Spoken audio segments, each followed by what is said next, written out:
Hi friends, welcome back to learners rack channel.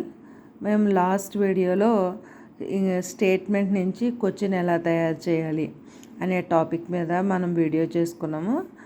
ఈరోజు కూడా statement నుంచి క్వశ్చన్ ఎలా తయారు చేయాలి అనేది కొన్ని పాయింట్స్ ఇవ్వడం జరిగింది.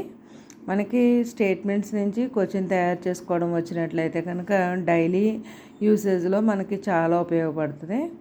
సో మనం ఆ టాపిక్లో చూద్దాం. ఇప్పుడు యు నో ద ఆన్సర్ అనే స్టేట్మెంట్ ఇవ్వడం జరిగింది. ఇందులో మనకి హెల్పింగ్ వెర్బ్ ఏమీ లేదు, నో అనే వెర్బ్ ఉంది. ఈ నో అనేది ఏ ఫామ్లో ఉందంటే వెర్బ్ V1 ఫామ్లో ఉందన్నమాట.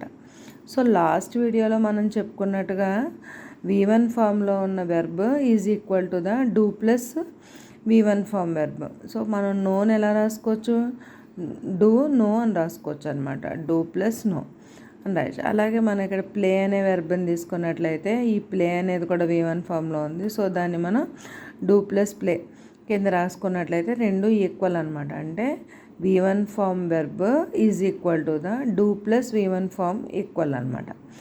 ఇప్పుడు మనం పై స్టేట్మెంట్ని క్రింది విధంగా రాయొచ్చు. ఎలా రాయొచ్చు, యూ నో ద ఆన్సర్ అని ఉంది కదా, you do no the answer అని రాసుకోవచ్చు. ఇప్పుడు ఈ డూని మనం స్టేట్మెంట్కి ముందుకు తీసుకెళ్ళిపోయామనుకోండి, క్వశ్చన్లా మారిపోద్ది.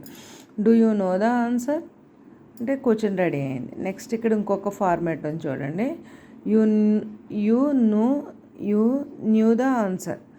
ఇక్కడ న్యూ అనే వెర్బ్ ఉంది. న్యూ అనేది ఇక్కడ వెర్బ్ V2 ఫామ్ అనమాట.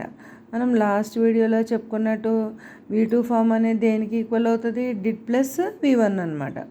సో డిడ్ ప్లస్ V1 అంటే ఇక్కడ న్యూకి V1 ఏమవుతుంది, నో అవుతుంది. So knew is equal to did plus no.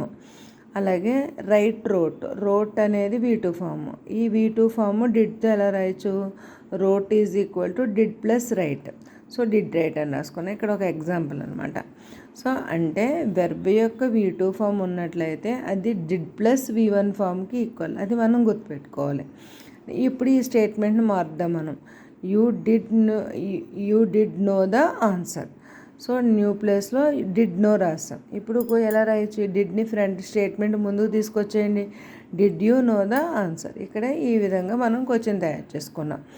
Next ఇక్కడ డస్ డూ డిడ్. ఈ డస్ డూ డిడ్తో రాసే ప్రశ్నలన్నీ కూడా ఎస్ ఆర్ నో క్వశ్చన్స్లోకి వస్తాయన్నమాట. అంటే డస్తో స్టార్ట్ అయినా, డూతో స్టార్ట్ అయినా, డిడ్తో స్టార్ట్ అయినా కూడా అవన్నీ కూడా ఎస్ ఆర్ నో క్వశ్చన్స్లోకి వస్తాయి. అలాగే ఈ డస్ డూ డిడ్తో స్టార్ట్ అయ్యే క్వశ్చన్స్ కనుక మనం when, where, how, why, what ఈ వీటిని కనుక యాడ్ చేసినట్లయితే when did, where did, how did, why did, what did ఇలా కనుక మనం వీటిని యాడ్ చేయడం ద్వారా ఇవి ఎలా మారుతాయంటే ఇన్ఫర్మేటివ్ క్వశ్చన్స్ లాగా తయారు చేసుకోవచ్చు అనమాట. అంటే ఓన్లీ డస్ డూ డిడ్తో స్టార్ట్ అయితే అవన్నీ కూడా ఎస్ఆర్ నో క్వశ్చన్స్. ఈ డస్ డిడ్ డూలో ఏదైనా వేటికి కనుక క్రింది వాటిలో ఏదైనా when, where, how, why, what వీటిని కనుక వీటిలో దేన్ని యాడ్ చేసినా కూడా అవి ఇన్ఫర్మేటివ్ క్వశ్చన్స్ లాగా మనం తయారు చేసుకోవచ్చు అనమాట. దానికి ఒక ఎగ్జాంపుల్ చూద్దాం మనం. Do you know the answer. ఇది ఎస్ఆర్ నో క్వశ్చన్. మనం క్లాస్ రూమ్లో కనుక ఒక స్టూడెంట్ని నిలబెట్టి do you know the answer అంటే సే ఎస్ ఆర్ నో. అతను ఎస్ చెప్పచ్చు లేదా ఆర్ చెప్పచ్చు, రాలేదని చెప్పచ్చు, ఎస్ ఆర్ నో అని చెప్పచ్చు. అలా కాకుండా ఇప్పుడు మనం దీనికి హౌ అనే దాన్ని యాడ్ చేసామనుకోండి, ఇది ఎలా మారుతుంది, how do you know the answer. ఈ how do you know the answer అనేది ఏంటి, ఇతను జవాబు తెలుసు అని చెప్పాలి. ఏ విధంగా తెలుసు అనేది కూడా తను చెప్పాల్సి ఉంటుంది అనమాట 1 or 2 సెంటెన్సెస్లో. Did you know the answer, yes or no question ఇది, నీకు ఆన్సర్ తెలుసా డిడ్ యూ. ఇప్పుడు when did you know the answer. ఈ వెన్ యాడ్ చేయడం వల్ల ఈ ఆన్సర్కి సంబంధించి ఆయన 1 or 2 లైన్స్లో తను ఆన్సర్ ఇవ్వాల్సి ఉంటుంది అనమాట.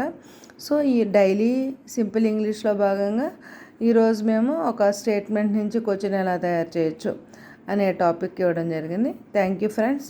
మా ఛానల్లో ఉండే సింపుల్ ఇంగ్లీష్ కనుక మీకు నచ్చినట్లయితే మా ఛానల్ లైక్ చేయండి, సబ్స్క్రైబ్ చేయండి. Thank you very much friends.